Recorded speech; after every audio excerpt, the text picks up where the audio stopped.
नाज़रीन, corona update के साथ मैं हूं आपकी होस्ट रुखसार शहजाद और हमेशा की तरह आज फिर से लेकर आई हूं आपके लिए स्काइप कॉल पर एक मेहमान। आज के हमारे मेहमान हैं doctor Ibrahim. Doctor Ibrahim specialist हैं अस्थमा, एलर्जी और न्यूट्रिशन के हवाले से। तो शामिल करते हैं डॉक्टर इब्राहिम यूसुफ को अपने प्रोग्राम में और उनसे बातें करते हैं। बहुत बहुत वेलकम करती हूँ आपका प्रोग्राम में और अपना टाइम निकालने का बहुत बहुत शुक्रिया और वेट करने का भी बहुत बहुत शुक्रिया आपका। तो सबसे पहले मुझे ये बताइए थैंक कि यू जी। हालात में कैसे हैं आप? Alhamdulillah, everything is fine with all the social distance, with masks, and with all SOPs maintained in the hospital, or Alhamdulillah in the house, outside the areas where we travel. So Alhamdulillah, we are doing very good with the SOPs.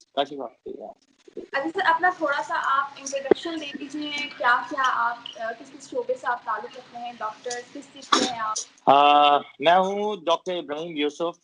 मैं basically paediatric consultant हूँ और intensivist हूँ। मेरी सब speciality में asthma, allergies and nutrition आता है और मैं बेसिकली डील करता हूँ पल्मोनोलॉजी को।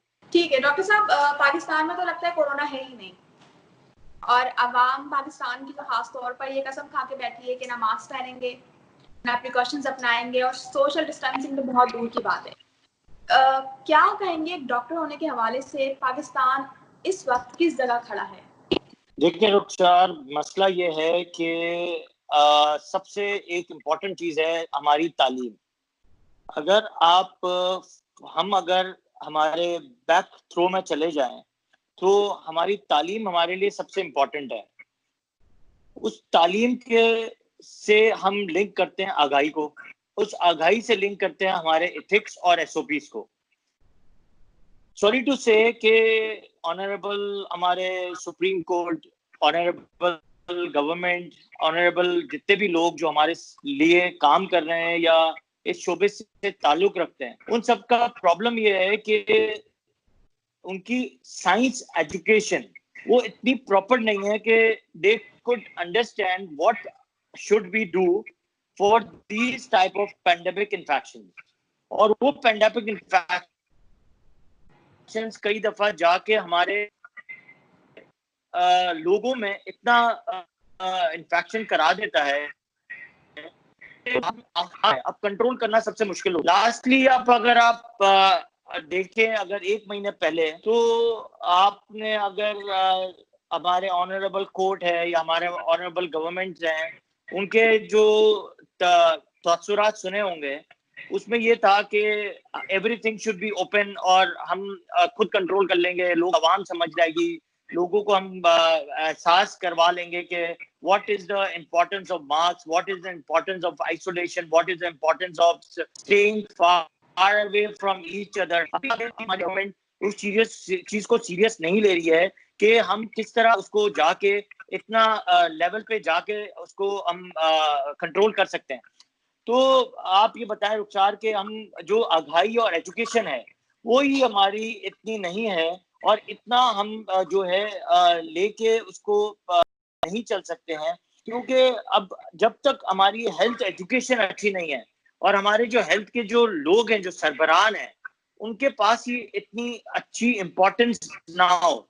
इसलिए कि एक चीज रुखसार आपको बताऊं कि जो हमारे मुल्क में डिफेक्ट है वो ये है कि wrong person at wrong seat है।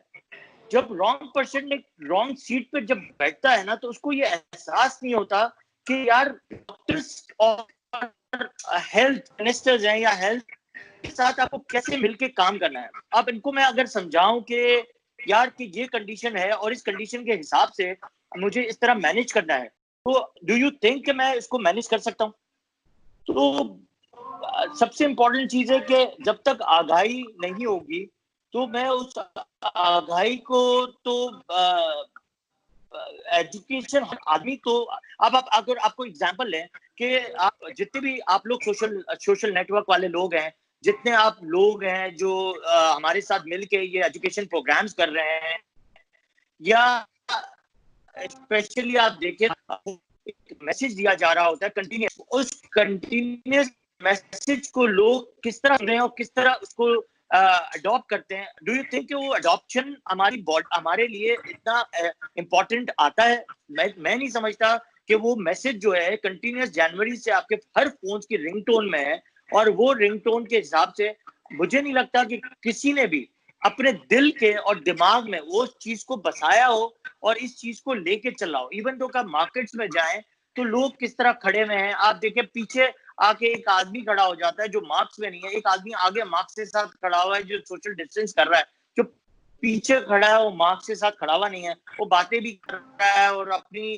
थूक भी उड़ा रहा है। वो एहसास ही नहीं है कि मैं किस तरह, हमको कंट्रोल करना बहुत मुश्किल है जब तक हमारी आवाम में इतनी आगाही ना हो, इतनी समझ ना हो और उस तरह के माइलस्टोन्स डेवलप ना हो, तब तक तो डॉक्टर्स या जितने भी लोग जो आप भी काम कर रहे हैं, salute to you and salute to many people जो हमारे साथ मिलके काम कर रहे हैं, मैं नहीं समझता कि लोगों तक ये बात पहुंच रही है या लोग उनको समझना चाहते हैं। ठीक, लेकिन डॉक्टर साहब मसला यहाँ ये भी है कि अवाम जो है वो ये कह रही है कि हुकूमत जल्द से कर रही है तो इन लोगों पे पाबंदी नहीं है, हुकूमत का कहना ये है कि अवाम साथ नहीं रही, तो मसला किस तरफ है?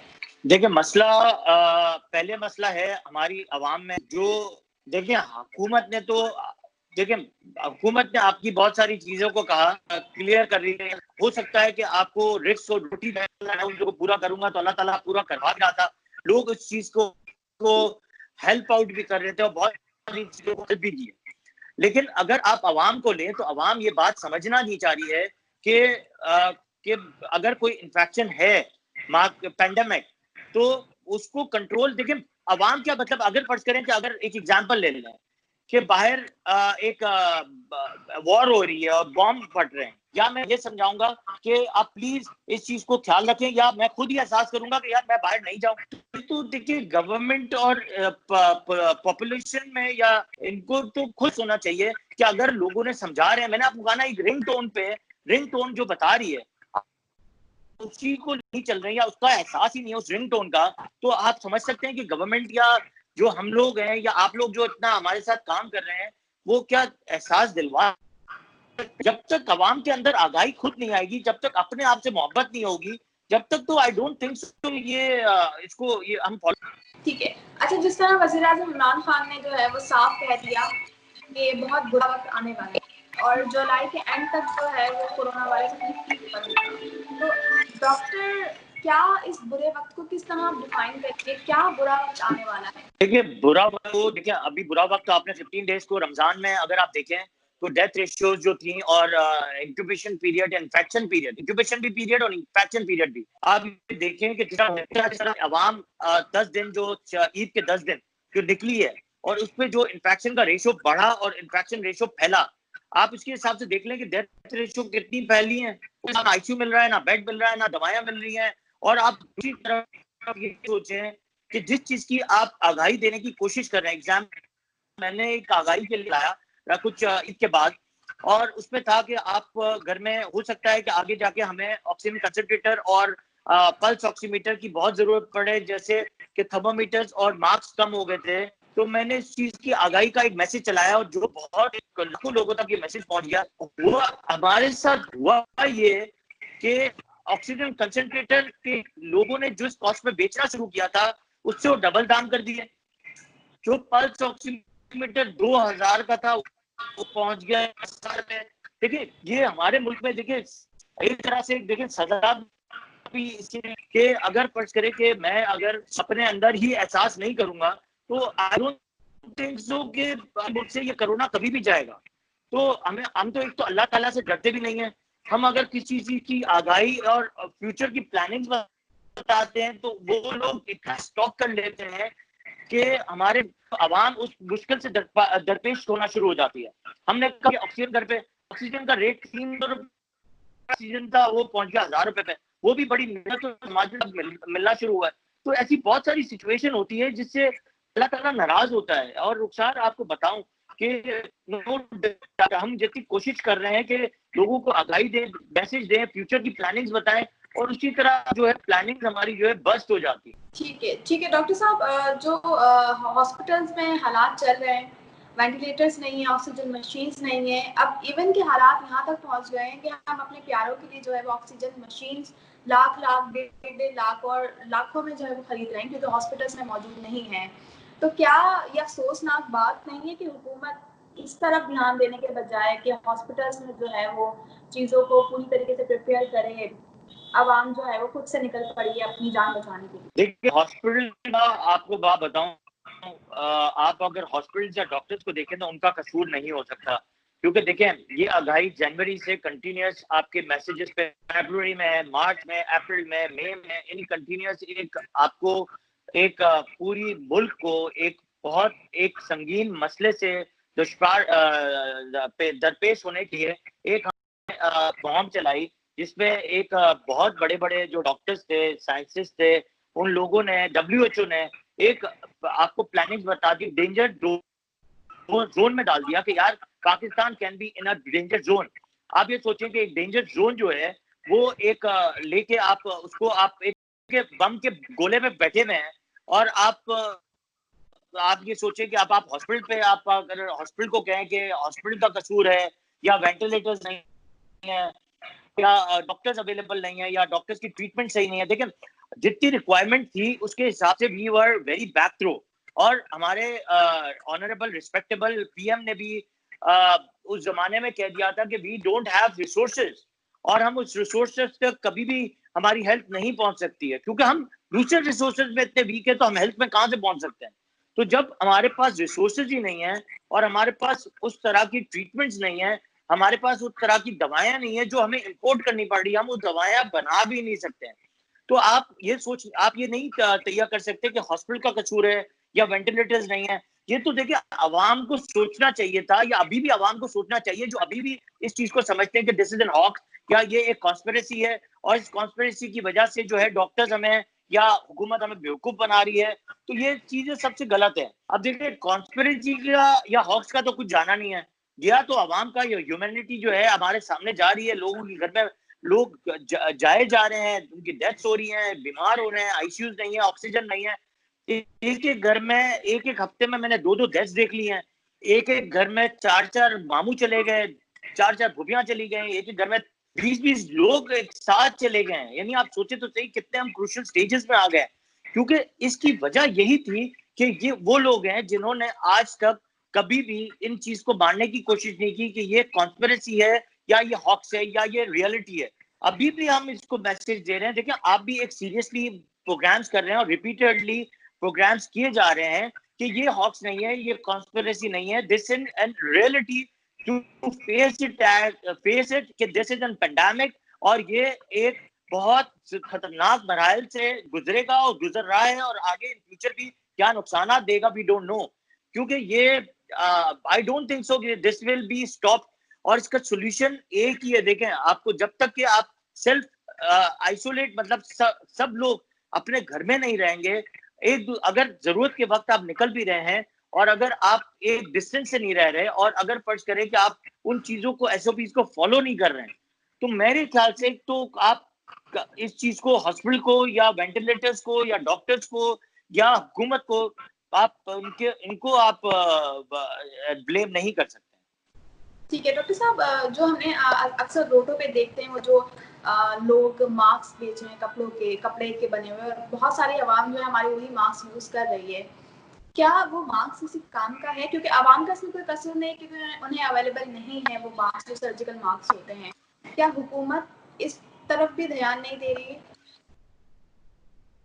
देखिए, मार्क्स तो ओरिजिनलिटी अगर देखें, जो अगर परसेंटेज देखें तो जो N95 का मार्क्स है वही इम्पोर्टेंट है, ठीक है।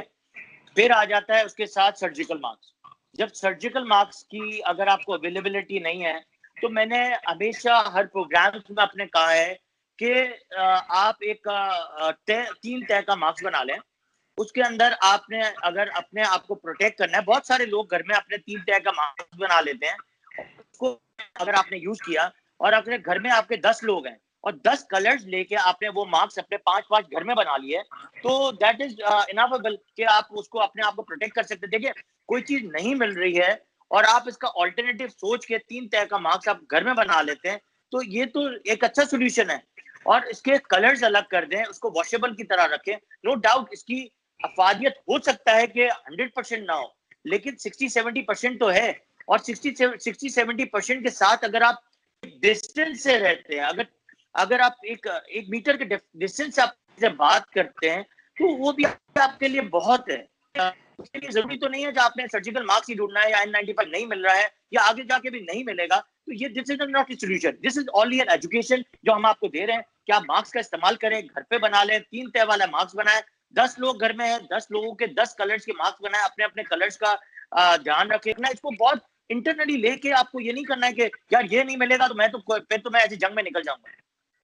ठीक है डॉक्टर साहब, जिस तरह कोरोना बढ़ता जा रहा है, रोज पर रोज केसेस में इजाफा होता जा रहा है, डॉक्टर्स का शोबा जो है बहुत परेशान नजर आ रहा है। क्या वजूहात है कि डॉक्टर्स जो सोल्जर्स होते हैं, वर्कर्स हैं, वो खुद इतने परेशान नजर आ रहे हैं? क्या वजूहात हैं इसकी? देखिए, इसकी 3-4 वजूहात हैं, आपको बताऊं। एक तो हमारे सेकंड, हमारे पास जो हॉस्पिटल्स हैं वो बहुत कम है जो कोविड को एंटरटेन कर रहे हैं।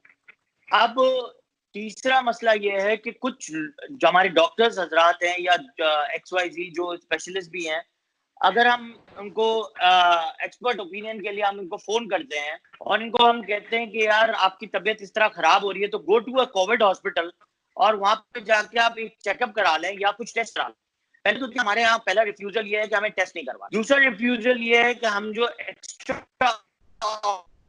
टेस्ट है जिसके साथ कोविड है, फेरेटिन लेवल है या एक्सरे टेस्ट है, उसके लिए भी लोग बहुत अवॉइड करते हैं कि यार हमें ये नहीं कराना, हम हॉस्पिटल नहीं जाएंगे, हम नहीं करवाएंगे। तीसरा ये है कि अब अगर डॉक्टर ने ट्रीटमेंट लिख दी है तो पहले तो वो डॉक्टर की ट्रीटमेंट फोन पे है, दूसरा या वीडियो लिंक पे है। अगर डॉक्टर अवेलेबल नहीं है, आप कोविड हॉस्पिटल नहीं जा रहे हैं और अगर आपने वो ट्रीटमेंट प्रॉपर नहीं ली है, अब जब हॉस्पिटल में आपके पास जब वो पेशेंट आ रहा है तो उसकी जो सिवियरिटी है, वो सिम्टम्स जो है माइल्ड से उठ के मॉडरेट हो जाता है, मॉडरेट से उठ के सिवियरिटी पे जाके जब वो हॉस्पिटल पहुंचे तो सिवियरिटी पे होते हैं। अब प्रॉब्लम ये है कि देखें, जब सिवियरिटी पे होता है तो आपने आपने पहले तो देखना है गवर्नमेंट हॉस्पिटल, फिर देखना है प्राइवेट हॉस्पिटल। गवर्नमेंट हॉस्पिटल में बेड कितने अवेलेबल हैं वो आपको पता है। प्राइवेट हॉस्पिटल के अवेलेबिलिटी है कम से कम 1.5 मिलियन तक आपको लेके रखने हैं घर में, तब वो एडमिट करेंगे, इसके अलावा एडमिट नहीं करेंगे। सेकेंडली, आपको हॉस्पिटल में पहुंचते पहुंचते आपकी सीवियरिटी इतनी ज्यादा होती है कि आपकी जो डेथ रेशियो है उस वेंटिलेटर तक वो 24 घंटे, फिर हॉस्पिटल में लड़ाई झगड़े शुरू हो जाते हैं कि हमारा पेशेंट तो हम आंखें खोलते हुए लाया था और पेशेंट ठीक था और सडनली जो पेशेंट कोलैप्स हो गया। अच्छा, ये चीज आपको सिर्फ यहाँ नहीं, ये इंटरनेशनली भी यही मिल रही है कि सडनली पेशेंट जो है कोलैप्स होता है और पेशेंट की जो डेथ है वो विदिन 24 टू 48 आवर्स हो जाती है। क्योंकि अगर कोई पेशेंट का रेशियो जो वेंटिलेटर्स पे है वो सिर्फ और सिर्फ मुझे लगता है वो 1% से ज्यादा नहीं है, और जो पेशेंट ऑक्सीजन पे है उसकी सिवियरिटी होने में 15% लगते हैं और 15% ठीक होने के चांसेस होते हैं। 80% माइल्ड के साथ हैं या एसिम्प्टोमेटिक है, जिनको कुछ नहीं होता। जिनको होता है वो बहुत सिवियरिटी में है और हॉस्पिटल इसलिए ही ज्यादा परेशान है कि उनकी डेथ रेशियो, मोर्टेलिटी जो है सबसे ज्यादा है। क्या समझते हैं आप कि अगर इसी तरह डेथ के रेशियोज और जो है वो केसेस के रेशियो बढ़ते रहे तो नॉर्मल इलाज जो है वो सर्व। देखिए, इसका तो हल मैंने आपको बताया कि ये हल बहुत मुश्किल है जब तक कि हमारे अवाम में आगाही नहीं आएगी। हमारे अवाम जब तक ऐसी गैदरिंग्स में, बड़ी बड़ी गैदरिंग्स में जाना नहीं छोड़ेंगे। एग्जाम्पल्स आपको कह दूं, मार्केट एग्जाम्पल्स कह दूं आपको, मसाजिद। अब लोग मानने के लिए तैयार नहीं है और लोग मार्केट भी जाते हैं, विदाउट मास्क जाते हैं, लोगों से मिलते भी हैं, रात को गैदरिंग भी करते हैं, रात को पार्टियां भी करते हैं और मस्जिदों में भी जाते हैं, विदाउट मास्क जाते हैं। उसमें ओल्ड एज फैक्टर सबसे ज्यादा है, तो उसको समझाना तो बहुत मुश्किल काम है। और जो फ्यूचर दिख रहा है, अगर ये लॉकडाउन की तरफ नहीं गए और पेशेंट ज्यादा अमवात हो गई और बेड्स नहीं अवेलेबल हुए तो मुझे नहीं लगता कि लोग एम्बुलेंस में ही मर रहे होंगे। और आगे जो है सबसे ज्यादा जो नुकसान जो है हमारी ह्यूमैनिटी और हमारी आवाम को ही होगा।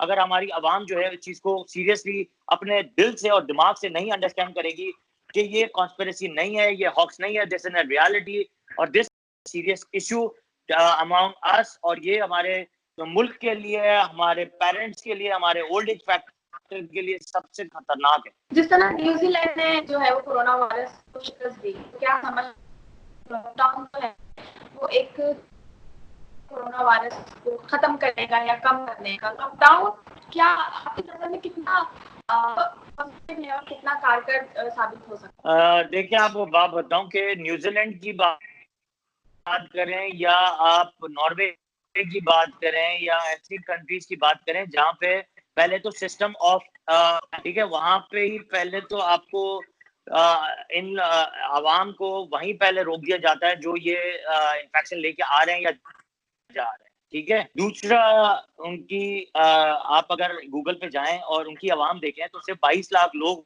रिश्ते तो वैसे ही कम होगा। तो आप अगर इसको तो हमारे मुल्क के साथ तो कंट्रोल ही नहीं कर सकते। अगर आप हमारी एक कच्ची आबादी या ऐसी कोई कंजेस्टेड एरिया में चले जाएं तो वहां पे तो आवाम 1 करोड़ की आवाम वहां सिर्फ एक मुख्तस एरिया में रहती है।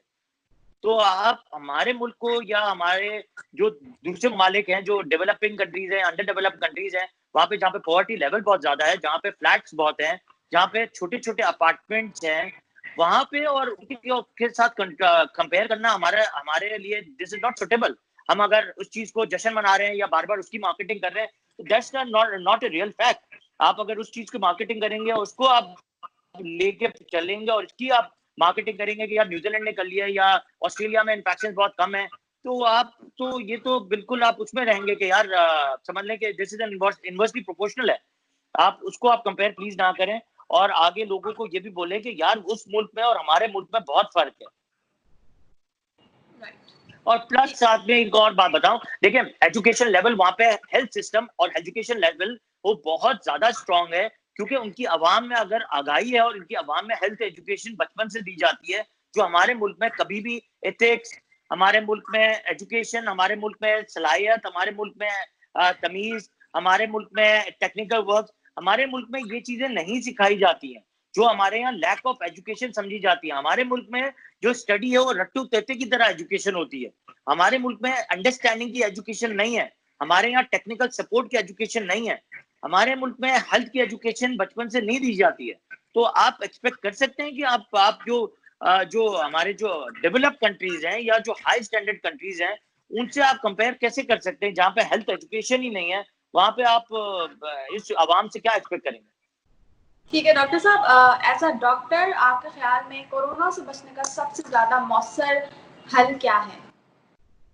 देखिए, पहले तो हल यही है कि आपको 4-5 चीजें हैं जो इम्पोर्टेंट है। पहले तो आपकी ये है कि एजुकेशन, उसमें आपकी 3 चीजें हैं कि आपको सोशल डिस्टेंस इम्पोर्टेंट से ज्यादा है।